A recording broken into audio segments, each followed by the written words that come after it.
کتنے لوگ ہیں جو پھانسیوں پہ چڑھ گئے، کتنے لوگ ہیں جنہوں نے جیلوں میں برداشت کی، کتنے لوگوں نے کوڑے کھائے. تو قربانیاں تو ان کی ہیں.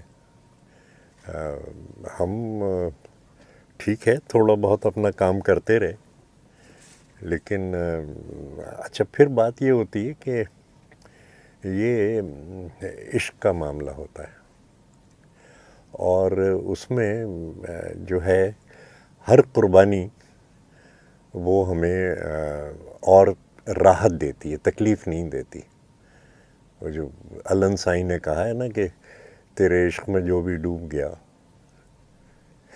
اسے دریا کی موجوں سے ڈرنا کیا. تو بات یہی ہے کہ مطلب مجھے کوئی زبردستی تو نہیں لے گیا پارٹی میں یا شہید بھٹو کے پاس یا شہید بیوی کے پاس. میں تو خود گیا، میرے اوپر کوئی زبردستی نہیں تھی. لیکن اگر آپ خود گئے ہیں اور محبت میں گئے ہیں کہ ایک مقصد سے ہماری محبت ہے، اس ملک سے ہماری محبت ہے، غریب طبقات سے ہماری محبت ہے، تو پھر اس میں یہ جتنی بھی کاوشیں ہوتی ہیں تو وہ تو دیکھو باتیں تو بہت ہوتی ہیں اور بڑی اچھی اچھی باتیں ہوتی ہیں. دوسرے یہ کہ جس وقت وہ بات کرتے تھے تو آپ کا دل چاہتا تھا کہ آپ چپ رہیں، سنتے جائیں. ہاں سنیں ان کی بات جس طریقے سے فصاحت و بلاغت کے ساتھ. اور اس فصاحت و بلاغت کے پیچھے ایک اور چیز تھی کہ آپ کو لگتا تھا کہ ہاں یہ شخص جو کچھ بھی کہہ رہا ہے، آپ اس سے متفق ہوں یا نہ ہوں، لیکن کہہ رہا پورے خلوص اور ایمانداری کے ساتھ ہے. اور آج کل it was his commitment which affected you. اور وہ کمٹمنٹ جو تھا وہ دیٹ اسپریڈ آل اوور. وہ آپ کو بھی کمیٹڈ انسان بناتا تھا کہ یار یہ، اور کمٹمنٹ کا ثبوت انہوں نے دیا جس طریقے سے. کمٹمنٹ کا ثبوت اس سے بڑا تو نہیں ہوتا کہ جو انہوں نے دیا. لیکن یہ کہ بات یہی تھی ان کی شخصیت کی، اور کیوں آدمی کھنچتا تھا ان کی طرف، کہ ان کو لگتا تھا کہ ہاں here is a man who is committed to his cause. پھر ویژن، پھر آرگومنٹ. یعنی میٹنگ ہو رہی ہے، خاموشی سے وہ نوٹس لے رہے ہیں، ایک ایک بول رہا ہے. اس کے بعد میٹنگ ختم ہوئی، اب وہ سم اپ کریں گے کہ اچھا بھئی یہ بات آئی ہے، یہ بات آئی ہے، یہ ویوز ہیں، یہ ویوز ہیں. میں سمجھتا ہوں کہ ہمیں اب یہ طریقہ اختیار کرنا چاہیے. یعنی ایک دن میں نے پوچھا ان سے، ہم تو بڑے عقلمند اپنے آپ کو سمجھتے تھے، وہ 20-21 سال کی آدمی میں عمر میں آدمی جو ہے بہت عقلمند ہوتا ہے، اس عمر میں آ کے پتہ چلتا ہے کچھ نہیں جانتے. تو میں نے پوچھا ان سے کہ صاحب یہ بہت ہم پھنس جاتے ہیں، کنفیوز ہو جاتے ہیں کہ صحیح کیا ہے، غلط کیا ہے، کیا کرنا چاہیے، کیا نہیں کرنا چاہیے. He just laugh. کہنے لگے اس میں کیا مشکل ہے بھائی، جو بات غریب کے فائدے میں ہے صحیح ہے، جو غریب کے نقصان میں ہے وہ غلط ہے. تو کہنے لگے بھائی ٹال مین جسٹ ہیو دس کرائٹیریا. پہلی کسوٹی یہ ہے کہ یہ جو تم کر رہے ہو یہ کیا غریب کے فائدے میں ہے. غریب کے فائدے میں ہے then you are 100% right, go after it. نقصان میں ہے دور سے بھی نہ چھوؤ اس کو. ایک سیدھا سیدھا ایک and I have followed it and I have found decision making so easy کہ. اور اب لوگ کہتے ہیں جی آپ ہمیشہ بڑی پتے کی بات. میں کیا پتے کی بات کرتا ہوں، میں تو یہ کرتا ہوں بھائی غریب کے فائدے میں بس ٹھیک ہے. کچھ مسائل تھے، گھر کے مسائل تھے، تو میں پیچھے ہٹ گیا تھا. معراج محمد خان ہمارے پیر و مرشد تھے، انہی کے ساتھ ہم نے پارٹی بنائی اور پارٹی کے اندر ہم رہے. ان کے اختلافات ہوئے، ہم بھی ہٹ گئے پیچھے. اور اس کے بعد میرا دفتر یہاں تھا نرسری پہ. تو میں اپنے دفتر میں بیٹھا کام کر رہا تھا، تو ایک شخص آیا جسے پھر نہیں دیکھا میں نے، اور مجھ سے کہنے لگا کہ ٹھیک ہے تم کاروبار کرتے رہو ایئر کنڈیشن دفتر میں بیٹھ کے، یتیم بچی تمہارے حق کے لیے لڑ رہی ہے.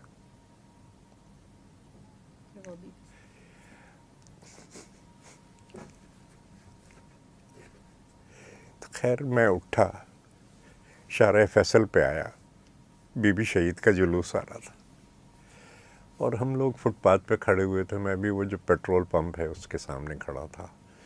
وہ ویو کر رہی تھیں کراؤڈ کو ہم بھی ویو کر رہے تھے. مجھے لگا کہ یہ ادھر ادھر جو لوگ کھڑے ہیں یہ ایگزسٹ نہیں کرتے, وہ مجھے ویو کر رہے ہیں. Third day I was sitting at 70 Clifton. تیسرے دن میں بیٹھا ہوا تھا وہاں پہ.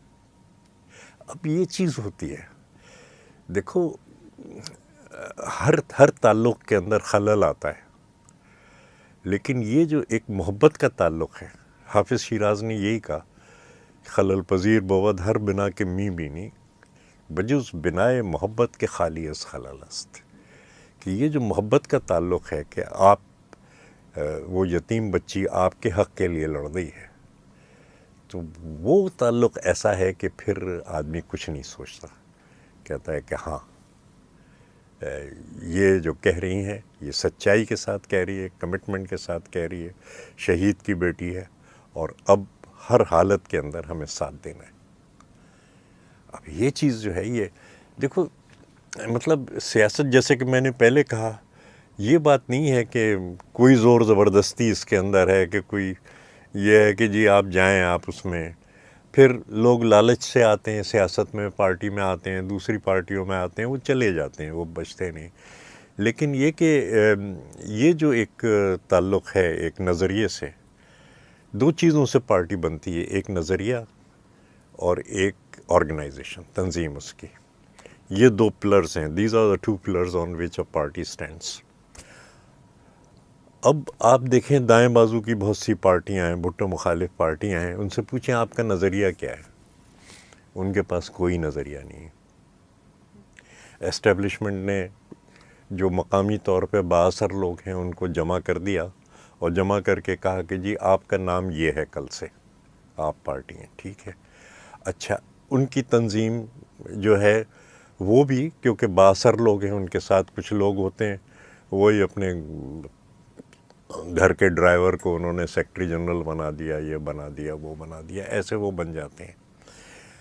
دوسری چیز تنظیم ہے, کہ پارٹی کی تنظیم بالکل گراس روٹ سے اٹھے, اور وہ تنظیم میری تنظیم نہیں ہے. میں کل تک سیکرٹری جنرل تھا, وہ پوری تنظیم میرے ساتھ کام کر رہی تھی. اب وقار مہندی ہیں سیکرٹری جنرل, پوری تنظیم اب وقار مہندی کے ساتھ کام کر رہی ہے. اور میں وقار مہندی سے کہتا ہوں کہ سر میرے لیے کیا کام ہے, آپ مجھے کوئی کام دیجیے. تو یہ چیز جو ہے, یہ نہیں ہے کہ فلانا پارٹی سے چلا گیا یا فلانا عہدے پہ نہیں رہا تو اس کے جو مطلب سیاسی دوست ہیں, جو ووٹر ہیں اس کے, وہ بھی پارٹی سے چلے گئے. وہ جو آیا کرتا تھا کہ جی فلاں کی 2 وکٹیں گر گئیں, فلاں کی 3 وکٹ گر گئی. ہماری تو جو بھی پارٹی سے جاتا ہے, وہ ہماری پارٹی کے ایک لیڈر تھے, چلے گئے, وزیر اعظم بن گئے. ایک دن ملاقات ہوئی, ہم نے کہا صاحب آج, وہ ہم سے کہنے لگے نہیں وہ یہ بات تھی, یہ بات تھی. میں نے کہا اللہ کے بھید نرالی ہیں, کسی کو پھانسی پہ چڑھا کے امر کر دے, کسی کو وزیر اعظم بنا کے نظروں سے گرا دے.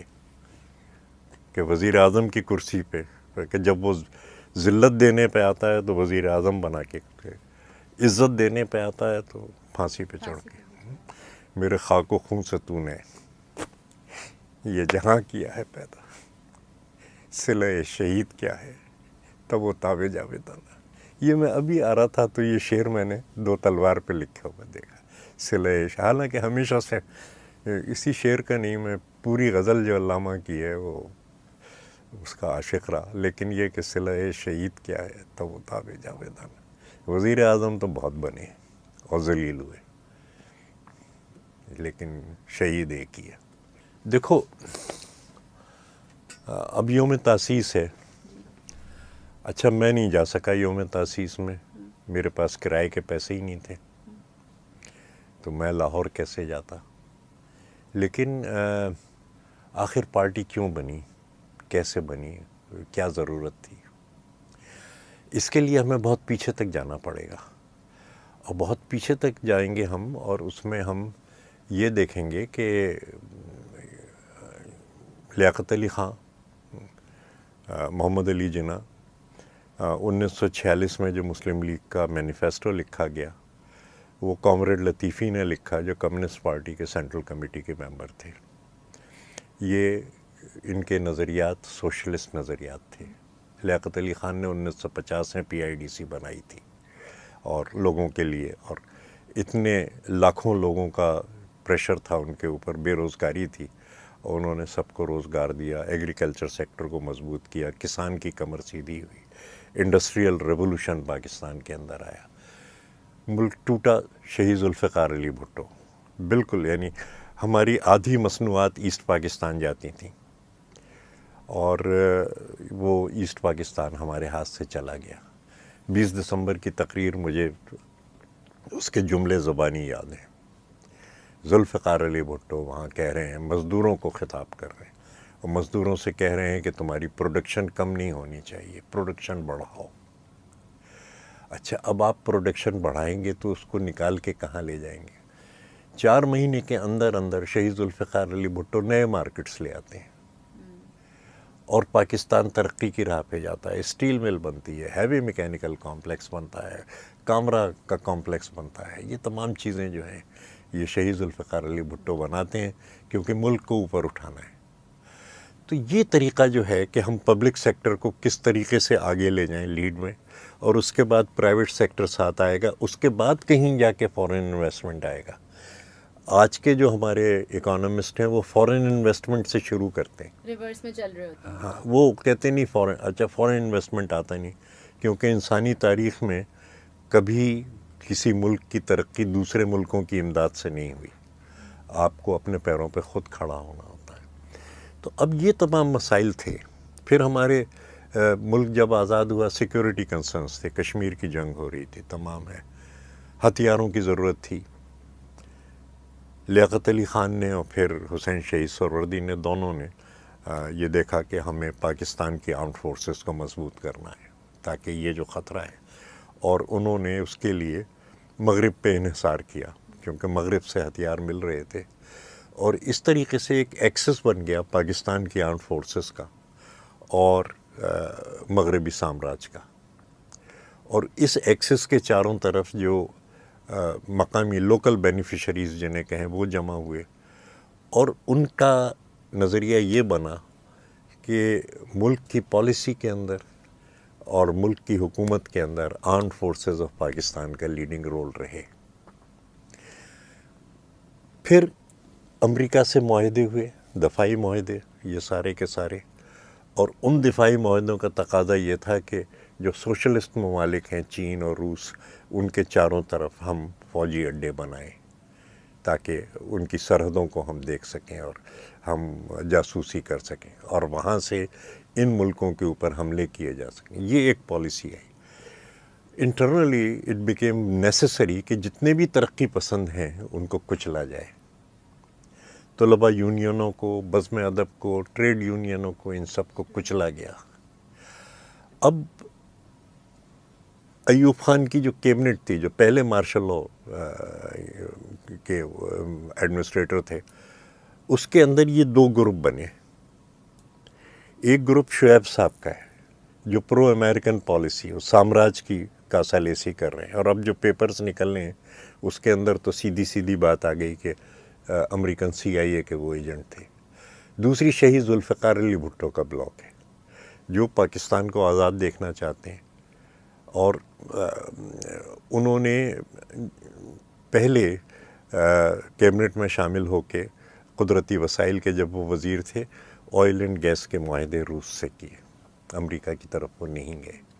اس کے بعد فارن منسٹر ہوئے. اتفاق سے شہید بھٹو کی میری پہلی ملاقات فلیٹیز میں ہوئی، اور وہ تیار ہو رہے تھے اور جا رہے تھے اسلام آباد. ہم ایک اسٹوڈنٹس ڈیلیگیشن کے سلسلے میں لاہور میں تھے، اور وہ مجھ سے پوچھنے لگے، بھئی کون سی ٹائی چلے گی اس کے ساتھ؟ میں نے کہا یہ کسی خاتون سے پوچھیے، مجھے کیا پتا. تو وہ سوٹ پہن رہے تھے. اگلے دن اخبار میں ہم نے پڑھا کہ ذوالفقار علی بھٹو نے پاکستان کے فارن منسٹر کا حلف اٹھایا ہے. پاکستان کی فارن پالیسی نے ایک ڈیفینٹ رخ لیا، that it turn towards left. China, Russia, socialist ممالک، تیسری دنیا کے ممالک سے ایک جو تھے وہ ہمارے روابط بڑھے شہید ذوالفقار علی بھٹو کی فارن منسٹری میں. اور یہ 2 گروپ ہمیں ایوب خان کی کیبنٹ میں نظر آتے ہیں. کہ یہ دو گروپ کس طریقے سے 1965 کی جنگ ہوئی. میں یونائٹڈ بینک کا مینیجر تھا انٹر کانٹیننٹل برانچ کا. 31 اگست 1965 میں اپنی ٹیبل پہ بیٹھا ہوں, شیشے کے پار ہے انٹر کانٹیننٹل ہوٹل کی وہ جو جہاں گاڑیاں آ کے کھڑی ہوتی ہیں, وہ پورش جو ہے. 45 منٹ تک میں دیکھتا رہا. مارشل چینی اور ذوالفقار علی بھٹو اس میں ٹہل رہے تھے اور بات کر رہے تھے. اور اس کے بعد اچھا گاڑیاں انتظار کر رہی تھیں. اس کے بعد گاڑیاں آئیں, گاڑیوں میں بیٹھ کے پھر بتاتے ہیں کہ وہ سامنے اسٹیٹ گیسٹ ہاؤس میں گئے اور وہاں پورے نقشے پھیلا کے کشمیر کی جنگ کے. اگلے دن 1 ستمبر پاکستان کی افواج کشمیر کے اندر داخل ہوئی اور چھمب اور اخنور پہلے ہی حملے کے اندر انہوں نے گرا لیے. تو ظاہر ہے کہ جو بات چیت ہو رہی تھی وہ اس پہ نہیں ہو رہی تھی کہ جی آپ چکن کارن سوپ پئیں گے تو میں فلاں. بات چیت اس پہ ہو رہی تھی کہ کل ہم جنگ میں جا رہے ہیں اور جنگ میں جانے کے لیے کون سا فرنٹ مناسب اور کس طرح. جو میں نے تفصیلیں پڑھی ہیں کہ اسٹیٹ گیسٹ ہاؤس میں جب بات ہو رہی تھی تو چینی نے اپنی انگلی اخنور پہ رکھی, جنرل اختر حسن ملک بھی کھڑے تھے, اور کہا کہ یہ جگہ ہے کہ یہ شہرگ ہے انڈین ڈیفنس کی, آپ اس کو کاٹیے. تو اور یہی ہوا کہ اگلے دن صبح اخنور پہ بڑھے. تو اب یہ تمام چیزیں آ رہی تھیں. ظاہر ہے امریکہ کو یہ چیزیں پسند نہیں تھیں. ظاہر ہے وہ پریشان تھے کہ بھئی یہ کون آ گیا نوجوان جو کہ اس طریقے سے ہمارا تمام جو پالیسی ہے اس کو, کیونکہ امریکہ کی خواہش یہ تھی کہ پاکستان اور ہندوستان مل کے چین کا مقابلہ کریں. اب یہ تمام چیز جو ہے یہ آ رہی ہے. شہید ذوالفقار علی بھٹو اس کیبنٹ چھوڑتے ہیں. کیبنٹ چھوڑ کے جو طالب علموں کی موومنٹ چل رہی ہے, جو ترقی پسند طالب علم ہیں ان کی. میرے بڑے بھائی بھی جیل میں گئے ملٹری کورٹ سے, انہیں سزا ہوئی, سب ہوئی. لیکن یہ کہ 1962 میں یہ ہوا. پہلی دفعہ پولیس کی لاٹھیاں میں نے 1962 میں کھائیں. اور یہ سلسلہ جو تھا وہی معراج محمد خان اور جوہر حسین اور یہ سارے جو تھے وہ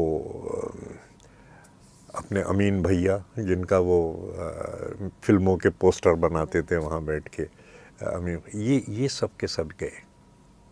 اور شہید ذوالفقار علی بھٹو کو انہوں نے کہا کہ جناب آپ تشریف لائیں اور ہمارے کالجوں میں تقاریر شروع کریں. پارٹی اس وقت تک نہیں بنی. ڈاؤ میڈیکل کالج میں تقریر ہو رہی ہے, ذوالفقار علی بھٹو تقریر کر رہے ہیں. پہلی دفعہ برہمنزم کا لفظ میں نے سنا ذوالفقار علی بھٹو سے. Now Brahmanism, now all of us believe that all men are equal. Brahmins believe that there are castes. اور جو ڈرا بیک ہے انڈین سوسائٹی کا وہ اس کا کاسٹ سسٹم ہے. رابرٹ میکن مارا سے میری چائنا میں ملاقات ہوئی and I said Indian Brahmanism is the biggest hurdle in the progress of the people of India. And he asked the same question. He said, Taj, what is Brahmanism? And it's the caste system. Who told you that? I said, Zulfiqar Ali Bhutto told me that. کہ یہ جو caste system ہے کہ عوام میں مساوات نہیں ہے, یہ براہ راست ہمارے عقیدہ توحید سے ٹکراتی ہے. اور پھر میں نے خط لکھا جو آرکائیو سے موجود ہے, اس کا جواب شہید ذوالفقار علی بھٹو نے دیا. اچھا ظاہر ہے کہ میں بہت عقل مند تھا اس زمانے میں, اب آ کے بیوقوف ہو گیا ہوں. میں نے کہا کہ جی نیشنلزم ہماری ہونی چاہیے پالیسی. اور کہنے لگا نہیں تو کیا تم ہٹلر سے بڑے نیشنلسٹ ہو سکتے ہو؟ ہٹلر تو بہت بڑا نیشنلسٹ تھا. Are you ready to go to that path? Time for socialism has come. And ہم اگر پارٹی بناتے ہیں تو وہ ایک سوشلسٹ پارٹی ہوگی. Now this is sometimes in April 67 in at the end of November 67 we had the party. اور اس سے پہلے کی وہ تھیسس ہے جو بہت امپورٹنٹ ہے اور بھٹوازم کے اور پاکستان کی تاریخ کی ہر طالب علم کو پڑھنی چاہیے, وائی اے پارٹی. اور اس کے اندر شہید نے آرگو کیا ہے کہ دائیں بازو کی پارٹیاں ہیں, مذہبی جماعتوں کی پارٹی ہیں, جو بائیں بازو کے کارکن ہیں ان کو چھپ چھپ کے کام کرنا پڑتا ہے کہ ہماری ٹریڈ یونینز, ہماری اسٹوڈنٹ یونینز, ہماری جو بزم ادب ہوتی تھی, ہم سب چھپ کے ہم نام نہیں لے سکتے تھے سوشلزم کا. اور یہی میں نے اس خط میں شہید ذوالفقار علی بھٹو کو لکھا تھا کہ جناب علی, سوشلزم کا اگر ہم نام لیں گے تو پورا پہاڑ ٹوٹ پڑے گا, ہمیں نیشنلزم. انہوں نے کہا نہیں, وقت آ گیا ہے, اس پہاڑ ٹوٹے گا تو اس کا ہمیں مقابلہ کرنا ہے. اور ماشاءاللہ کس شان کے ساتھ انہوں نے مقابلہ کیا اور پارٹی بنی. اور انہوں نے کہا کہ جو ترقی پسند ہیں ان کا کوئی سیاسی پلیٹ فارم نہیں ہے. Pakistan deserves a political people based political plate form of the progressive thought. That's what he made. اور اس کے اندر ہم نے دیکھا کہ ہماری سمجھ میں نہیں آتا تھا کہ ہم نے تو پہلے ہم دریاں لگاتے تھے, پولیس آتی تھی, دریاں اٹھا کے لے جاتی تھی, ہمیں اٹھا کے جیل میں ڈال دیتی تھی.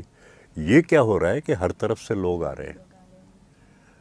رایت الناس یدخلون فی دین اللہ افواجا, ہر طرف سے لوگ آ رہے ہیں. لانڈھی میں ہم نے جلسہ, وہ چلے آ رہے ہیں لوگ. اس کے بعد پھر این ایس ایف کی تقریب حلق برداری تھی. شہید ذوالفقار علی بھٹو مہمان خصوصی تھے, معراج محمد خان ہٹے تھے صدارت سے, رشید حسن خان صدر ہو رہے تھے. ٹی وی کے پروڈیوسر علی رضوی صاحب جو بعد میں ٹی وی کے پروڈیوسر ہے, وہ شہید ذوالفقار علی بھٹو کو لے کے آئے ان کے گھر سے. گلے رانا کلب میں یہ جلسہ تھا. ہم بھی بڑے اکڑ کے بیٹھے ہوئے تھے فرنٹ رو کے اندر. بھٹو گرے سوٹ کے اندر تقریر کر رہے ہیں. معراج بھائی نے بڑی ایک زوردار تقریر کی اور رائٹ ونگ کو اور خاص طور سے مذہبی جماعتوں کو برا بھلا کہا, سب کچھ کہا انہوں نے. اور بھٹو کھڑے ہوئے. بھٹو کو کئی تار بھی ملے تھے کہ آپ اگر وہاں جائیں گے تو وہ انڈوں ٹماٹروں سے آپ کا استقبال کیا جائے گا. تو بڑے ہنس کے کہا کہ یہ تار آیا تھا تو میں نے بھی اپنا جو سب سے سستا سوٹ تھا وہ پہنا کہ آپ لوگوں کی عزت رہے اور میرا بھی زیادہ نقصان نہ ہو. لیکن کتنے ہی انڈر ٹماٹر ہیں, میں اپنی بات ضرور کہنا چاہتا ہوں.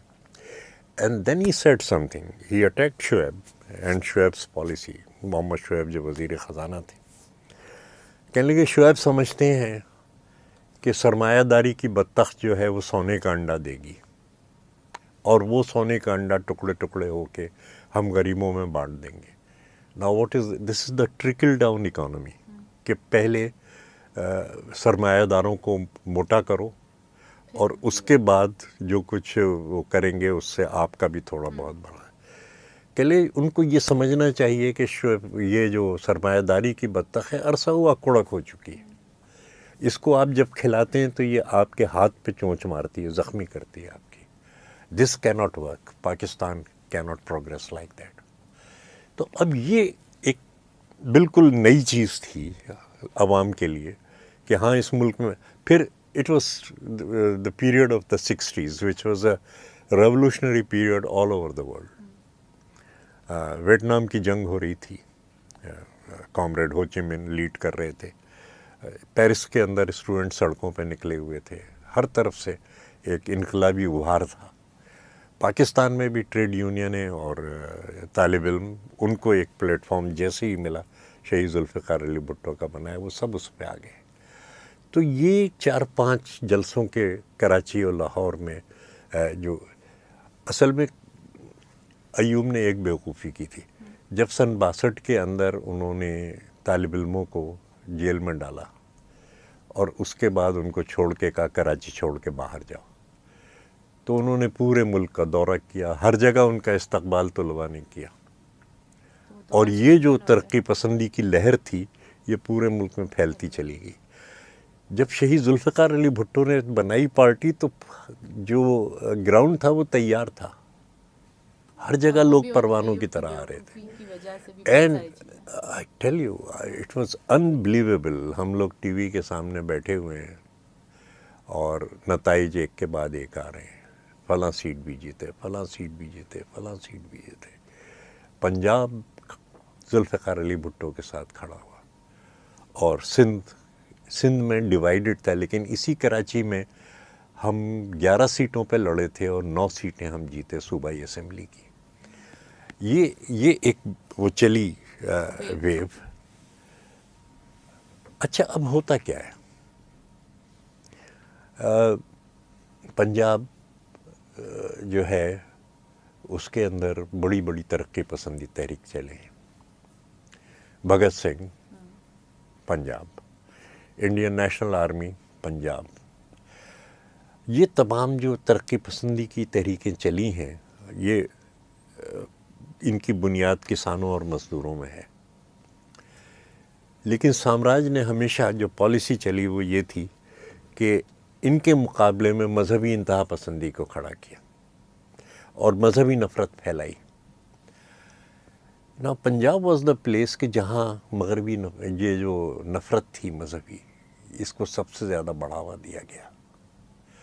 اور ہم کہتے ہیں جی ہم نے اتنی جانوں کی قربانی دی, لاکھوں کی جانوں کی قربانیوں, پھر پاکستان بنا. نہیں, پاکستان آزاد ہو گیا تھا, اس کے بعد قتل عام انسانوں کا ہوا اور مذہبی نفرت کی وجہ سے ہوا. لیکن اس مذہبی نفرت کی وجہ سے وہ جو اصل ایشوز تھے غریب لوگوں کے وہ پس منظر میں پڑ گئے.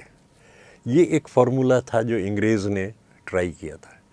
یہی فارمولا دوسری دفعہ ٹرائی کیا ریئیکشنریز نے, اور جس وقت پنجاب ذوالفقار علی بھٹو کو سپورٹ کر رہا تھا انہوں نے اس مذہبی انتہا پسندی کو آگے بڑھایا.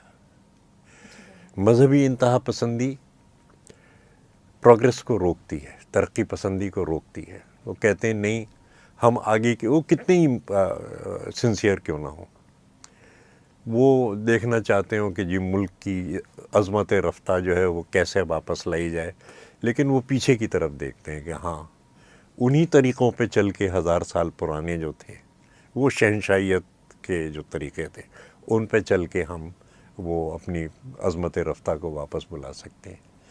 دوسری ہے مسلم نیشنلزم, کہ ہم سمجھتے ہیں کہ ہم جدید تعلیم, جدید نظریات سیاست کے, ایڈمنسٹریشن کے, ان کو اپنا کے ہم آگے بڑھ سکتے ہیں.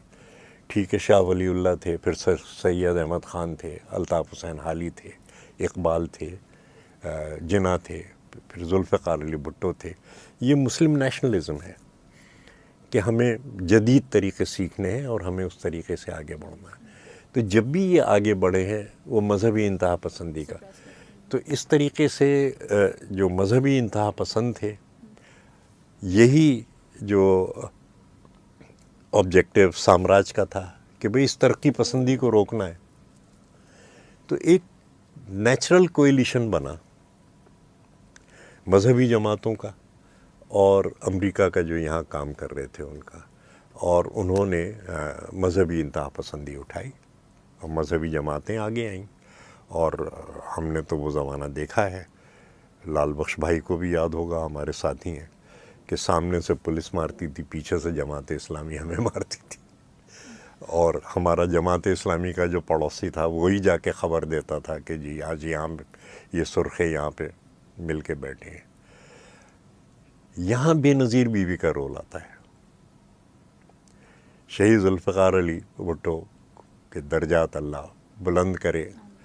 ہمارے دوست منو بھائی کہتے تھے کہ یہ بار بار اس کو شہید کرتے ہیں اور وہ بار بار قبر سے کھڑے ہو کے انہیں چیلنج کرتا ہے.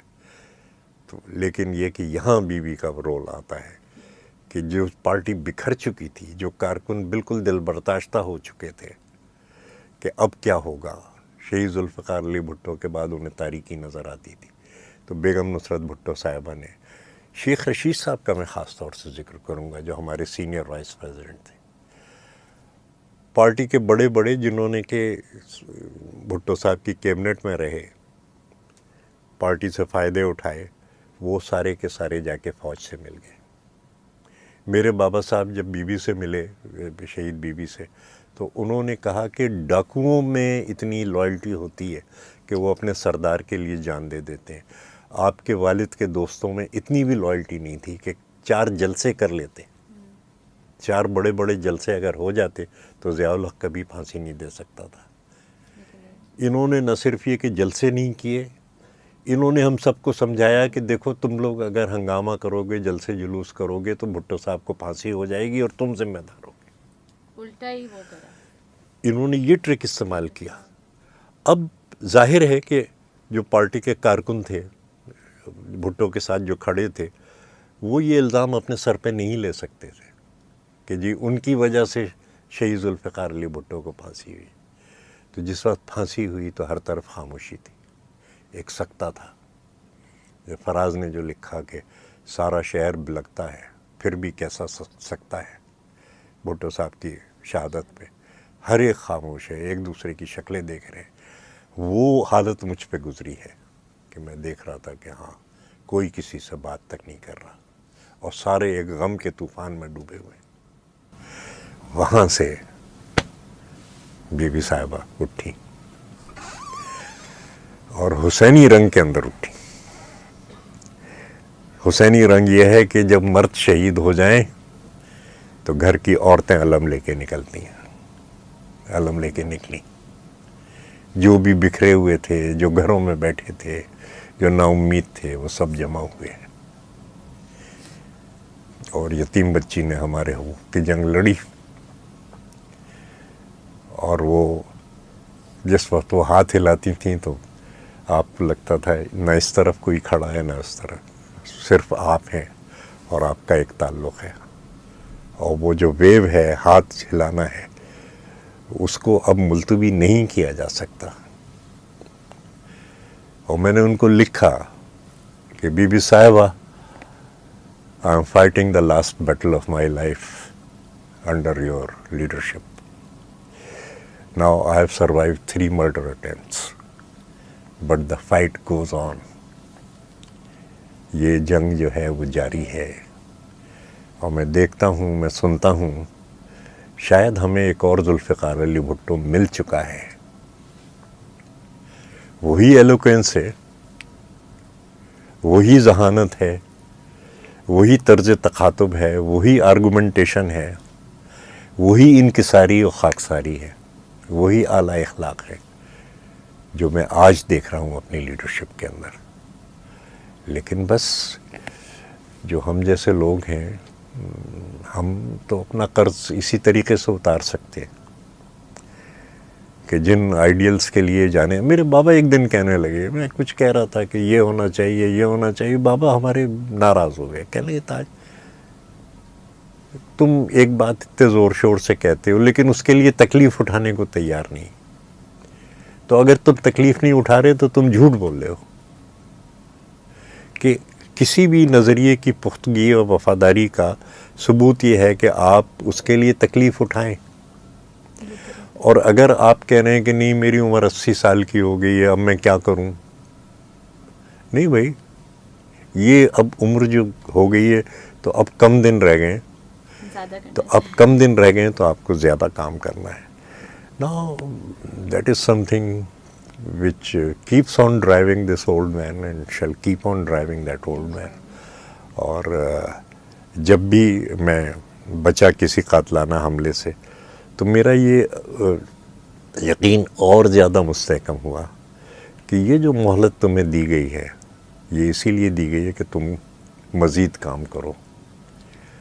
یہ جو ہے یہ ایک اور قرض تمہارے سر پہ آ گیا کہ یہ اب اور کام کرنا ہے. تو اللہ کا شکر ہے یہ آئیڈیالوجی. اینڈ بیٹی، your country has a bright future. میں صرف ایک ذوالفقار علی بھٹو نہیں دیکھ رہا نیا، میں دیکھ رہا ہوں کہ ہمارے پاس کون سی طاقت ہے، کون سا ہتھیار ہے. ہمارے پاس جو طاقت ہے اور ہتھیار ہے وہ اپنے عوام کا شعور ہے. عوام کا شعور اب ایک بلند سطح پہ ہے. آپ انہیں دھوکہ نہیں دے سکتے، وہ جانتے ہیں کہ کیا صحیح ہے یا کیا غلط ہے.